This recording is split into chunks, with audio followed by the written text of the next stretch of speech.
Hello, welcome to this first lecture of machine learning algorithms. So we are going to start to learn the algorithms from decision tree. So decision tree can be used for both type of projects. First one is for those type of projects which are basically our classification. So it can be used for classification, and similarly the decision tree can be also used for regression problems. So I highly urge you to know both of these type of problems. We have already discussed both of these problems. So decision tree algorithm can be used for both of these type of algorithm. We are going to start with classification, how decision tree will be used in order to solve the problem related to the classification. After that, we are going to learn about the regression. So let's start with how the decision tree will be used in order to do this type of problem, which is classification. So firstly, what is a decision tree? Firstly, in order to learn about the decision tree, you will need to understand the data, because we are going to do that algorithm, we are going to implement the algorithm at the top of this data. So we have this data in the form of row and a column, where you can see these records. These horizontal records are considered as rows, and this vertical thing over here, you can see this vertical, that is features, are considered as columns. So you have this structure of row and columns. Now using this data, we are going to predict. Now you can see from D1 to D14. So from D1 to D14, from day 1 to day 14, we have all the data for the play. So here is the play which is to be predicted. Now for the day 15, we don't have either, that is yes or no. So you can see the column for the play data is empty for day 15. So now what we are going to do is, from day 1 to day 14, using this data, we are going to make a decision tree. And using that decision tree, we are going to predict for day 15 whether it will be feasible to play or not. So that is our decision tree problem. And you can see the thing that we are going to predict is yes or no. So that means it is a classification problem. We have two classes. One is yes, another is no. So that means we have two classes, and this last day, that is day 15, can be either yes or no. So that means it is a classification problem, and we are going to implement it using decision tree classifier. So let's see how the decision tree looks like. So decision tree looks like something this, where we have this node. So these are called nodes, and you can see here these are called leaf nodes. So this boundary over here, you can see leaf nodes, and these are the conditions that is connecting these nodes. So you can see the root node over here, the parent node, the top, that is node of our decision tree, is called root node. So this is called a root node, and after that you can see these are called the decision nodes. And after that, the leaf node over here, you can see these leaf node are our decision nodes. So you can see clearly, if there is an outlook and if that condition is overcast condition, then it is feasible to play. So these are the conditions, and we use this decision tree to predict these conditions. So this is how we make a decision tree. Now let's learn how we can make the decision tree based on our conditions. Now firstly, we have two types of basically a way in order to implement this decision tree. First is using entropy concept, and second is by using Gini concept. So let's learn one by one. We are going to start with entropy. We are going to build this decision tree. You can see here decision tree. I'm just going to show you how this decision tree is built by step using this entropy at first, and after completing entropy, we are going to learn about Gini in the upcoming lecture. Now first, let's start by building this decision tree with the entropy. I'm going to give you an idea what is entropy is, how entropy is used to make this decision tree. So let's take a quick example over here. So firstly, decision tree is a divide and conquer rule.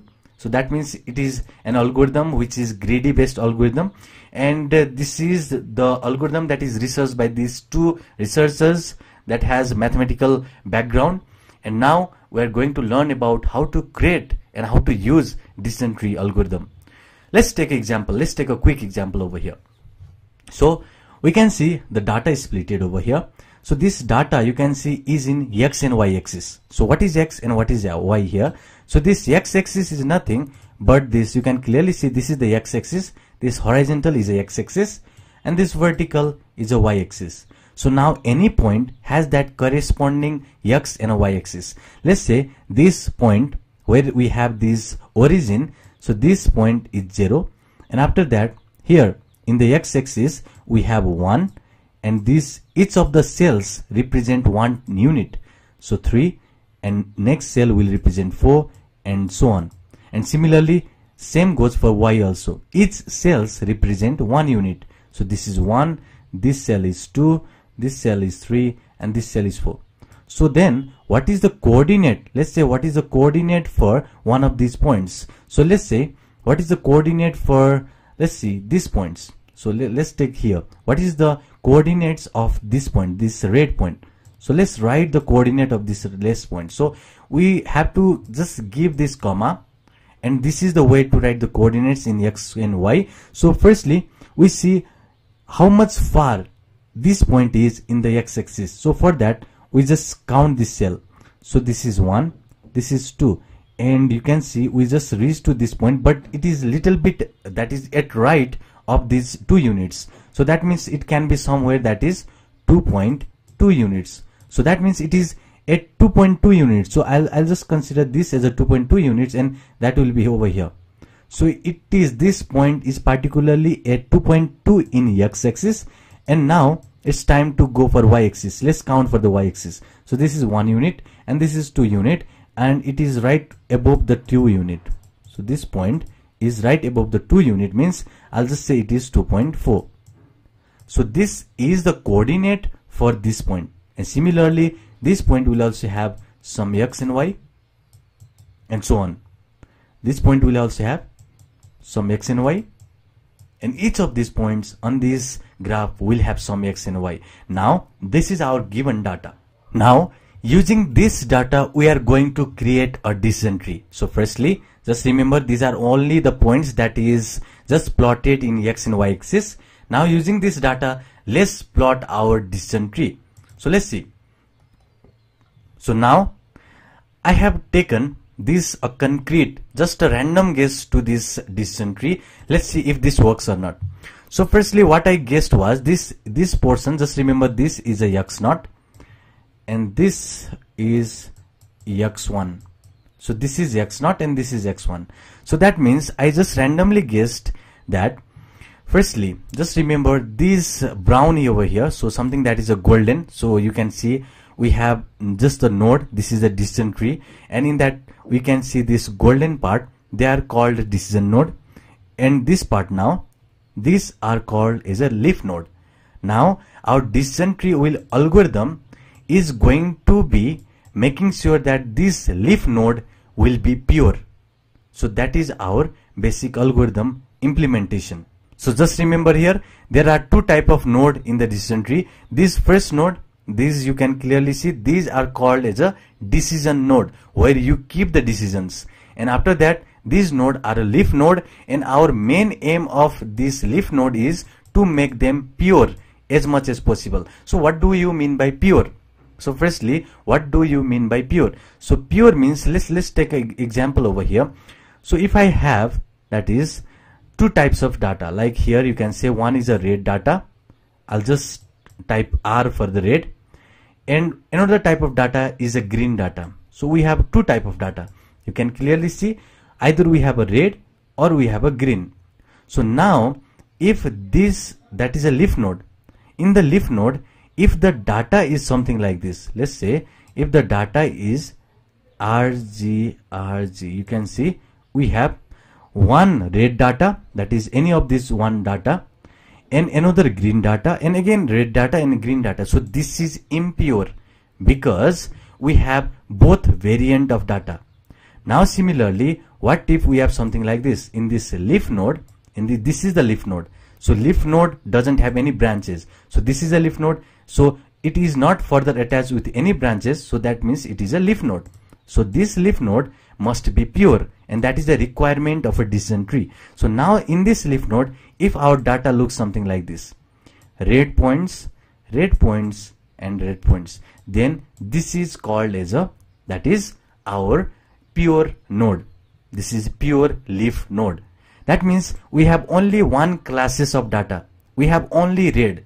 Now similarly, in our next data, if I say in this second, that is our leaf node, in this second leaf node, if I have a data something like this, green and red and green, and you can clearly see again we have green points, which is these green points, and again the red points, we have red points also, and green points. So that means it is impure. We can't have both the classes of data over here. So that means it is impure. We have to split it further. Similarly, now if I have something like this, if I have something like this, let's say if I have only green and green, so that means we have only one classes of data, that is we have only green points. So that means this is a pure leaf node. Now the decision tree algorithm looks something like this. Firstly, we have to make sure that whether a node, whether any particular node is pure or impure. If it is pure, let's say if in my case if it was pure, so pure means I have, let's say R is for red points, so R is for red points and G is for green points.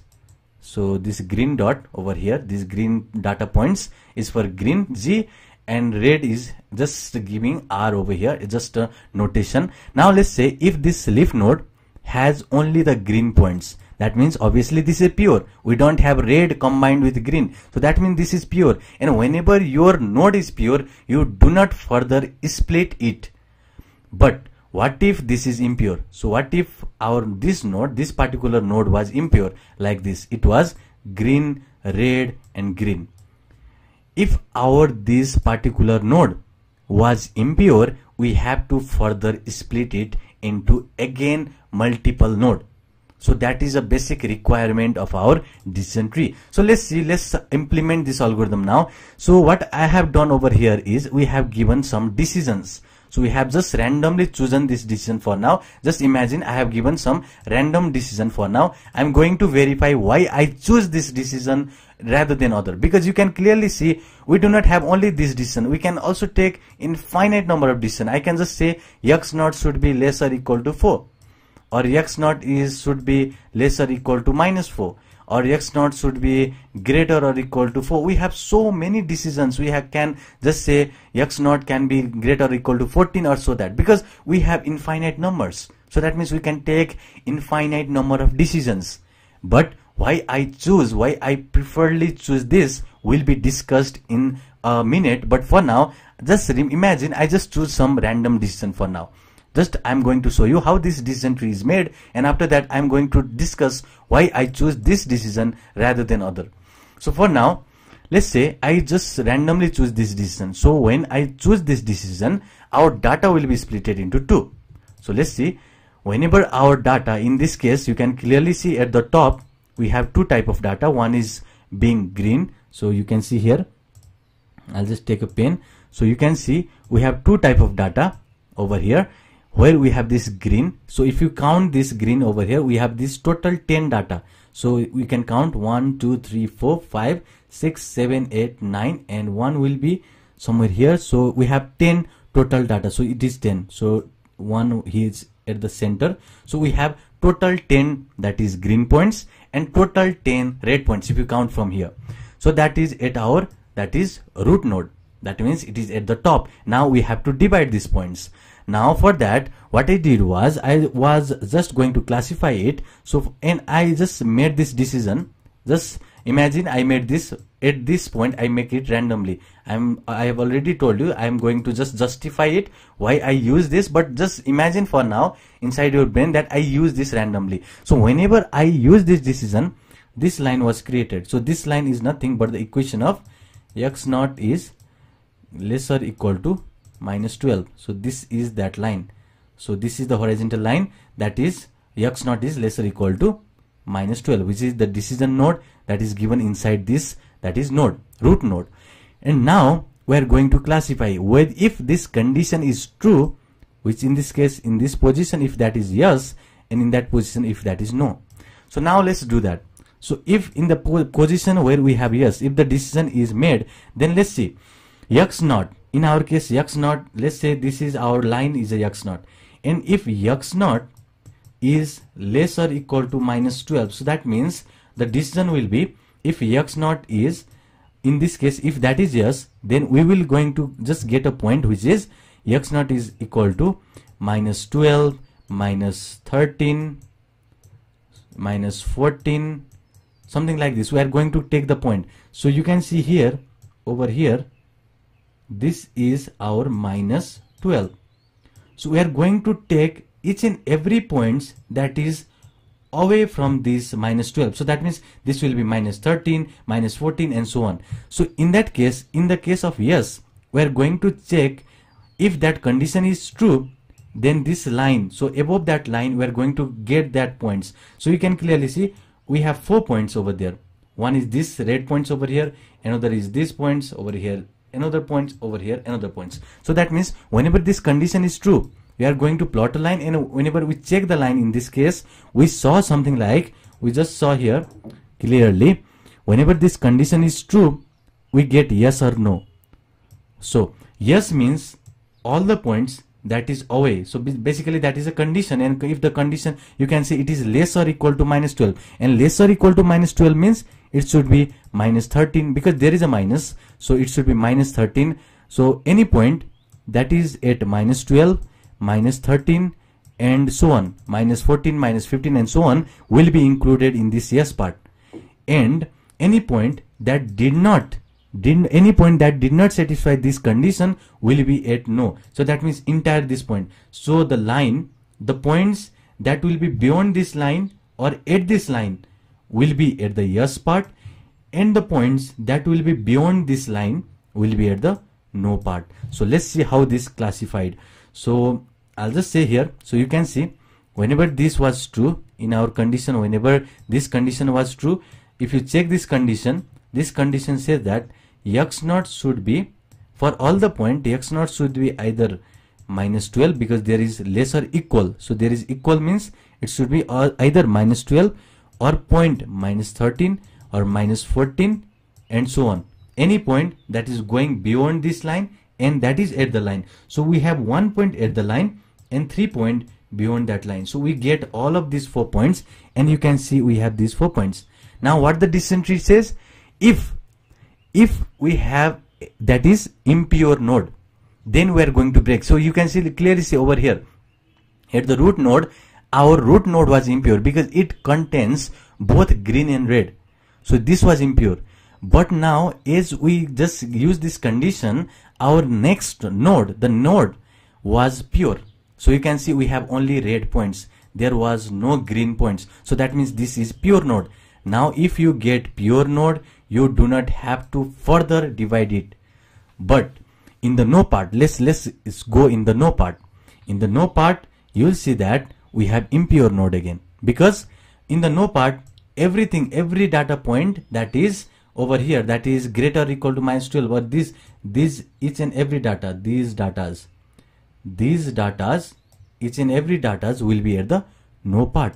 And in the no part, you can see we have green and red, both type of data. We just use that data over here, and you can see this is impure node. And whenever you get an impure node, you further divide, and whenever you get the pure node like this, you do not further divide. So here we get the impure node, so we further divide, and I just get another condition over here which is saying x naught is less or equal to 9. Now let's plot this line also, and this line becomes this.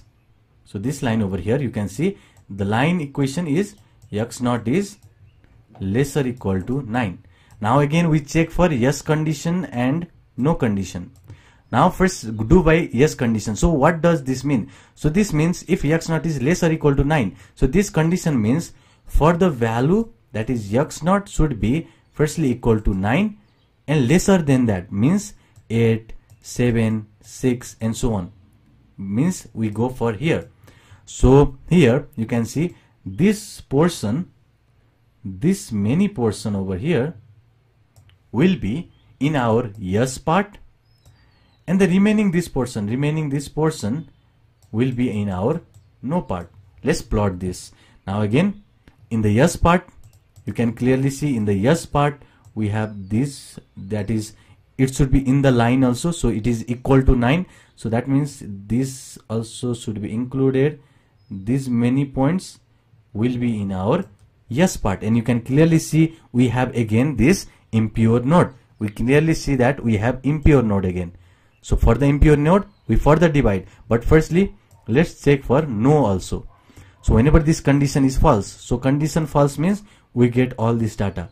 Now getting all this data, you can clearly see this is pure. So this is pure. All these 4 are red point. So that means it is a pure node. Only this is impure again. Because this is impure, we further divide it.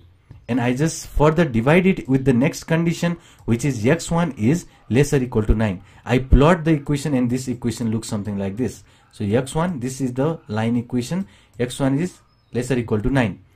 Now again, if I further divide it, then you can clearly see we have again this portion of data, which is basically this portion of data. You can clearly see this will be at yes, and the remaining this portion of data will be at no.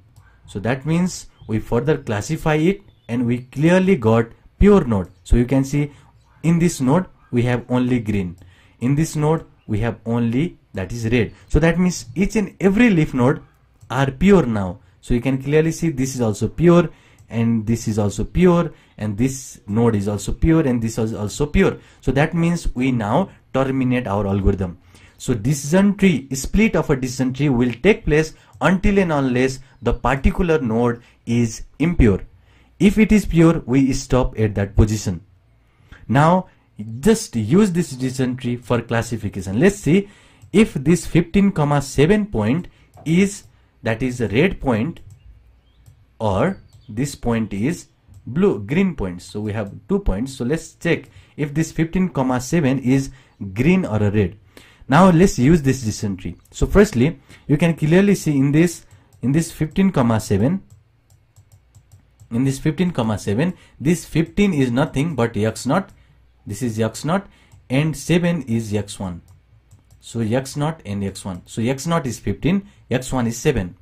So we are going to check this condition first. If x0 is lesser equal to -12, in our case x0 value is 15. So we are checking if 15 is lesser equal to -12, which is obviously wrong, because 15 is greater than -12. So this yes is not right. In this condition, we go to the no part. So we go to the no part now. So going the no part, so we go to the no part. Now we are again checking for this condition. If x0 is again 15. We are checking if 15 is lesser equal to 9. If that condition is true or not. So if it is true, we go to yes. If it is false, we go to no. And again, 15 is not lesser equal to 9. 15 is greater than 9. So that means we again go to the no part. And you can clearly see in the no part we have only red. That means this 15,7 is classified as red points. So in this way, decision tree can be used to classify either that just goes in one classes. So either that is red or green. So we have 2 classes here. Either that can be red or green.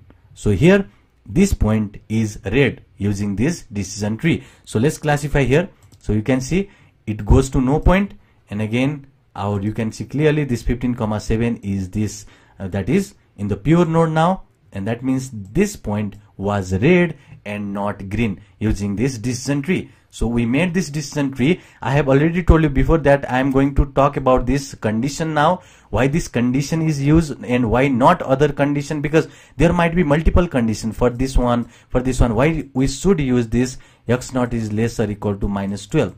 What if we use something like x0 is maybe greater or equal to 4? There might be multiple conditions. What if x1 is lesser equal to 14 or 18 or 19? We can have multiple or infinite, in fact infinite decision in the decision node. We can take anything, but why we should or why did we just choose this one, I'm going to talk about it in a little bit. That is important part. But for now, let's learn about another split. For now, I just took the condition, so you just have imagined that. Let's go over here. So we take earlier that is x naught is less or equal to minus 14, and we did this way. Now we took x1 is less or equal to 4. That means this is another decision. So initially we took x naught is less or equal to minus 12. So this was the decision initially we took. Now we are going to take another decision, which is x1 is less or equal to 4. And we have these many data. You can clearly see we plotted each and every data from here, and we have 10 that is red points and 10 green points over here. Each and every data points from here has been plotted at the root node, and you can clearly see it is also not pure node, because we have green and red everything in one place. We don't want that. We want pure node. That means only one classes of data, that is either red or green. So that means this is impure. Now we have to further divide it. So further dividing, we get this. So this equation, by dividing with this equation, that is x1 is less or equal to 4, which in this case is this line equation, x1 is less or equal to 4, which is this golden line. And by using this condition, we just plotted yes in left hand side and no in right hand side. All the points has been plotted. In the yes side, we plotted this. In the no side, we plotted this. And we got these many points. Now you can clearly see both of them are impure node. Now these are the impure node. So now let's go over here and let's see for x naught is less or equal to minus 12, which was our earlier that if you remember, this was what I told earlier. So x naught is less or equal to minus 12 was what we use in order to just make this decision tree, and this was our optimal solution at first, but I now tried with x1 is less or equal to 4 and I got this, that is solution. Now again, if I do with this x naught is less or equal to minus 12, I got this equation in our next step.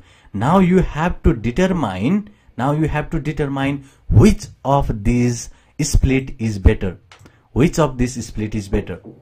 If you have to split with x1 is less or equal to minus 4, or you split with x naught is less or equal to minus 12, based on these requirements, based on these solutions. You can see if you split with this condition, you get this first one. So this is the first, and you get this first, that is our node, or this next step or a branch of this decision node after splitting with this condition. And for this condition, we get this node. Now see, let's check which of these that is split is better. Which of these condition is better to use in order to split our data. So obviously you can see splitting with this x naught is less or equal to minus 12, we get one of the node that is pure node. And that is a basic requirement of decision tree, because decision tree is going to make all the leaf node as a pure node. But in the case of splitting with x1 is less or equal to 4, we get both of these as impure node. So here in the second condition over here, we get one pure and the other impure. In the first, that is x1 is less or equal to 4, we get both of the impure. You must have guessed now x naught is less or equal to minus 12 is a winner, because while splitting with this, we get one of the node as a pure node. Now this is what we learn by looking at the algorithm. Now we have to tell the computer to do that, and that is done by our information gain. So this information gain is a technique that is going to check which split is better. So because we as a human can easily see that second split is better, because this got the pure node. But we have to make computer to do that, and that is done by this theory which is called as information theory. That is going to tell us that split will be better. That split, either this split or in the race, in the journey, or in the competition of these two or more, that is decisions, one will be the winner that has high information gain, and that is your information theory. If you calculate the information gain for this first split and information gain for the second split, then the information gain for the second split will be higher, and first split will have lower information gain. So if any split has the highest information gain, then we use that condition to split our data set. That is our information theory. Now let's see how this information gain is calculated. So in order to calculate this information gain, we have to know about entropy. We have to know the concept of entropy, and the concept of entropy will be learned in the next lecture. See you in the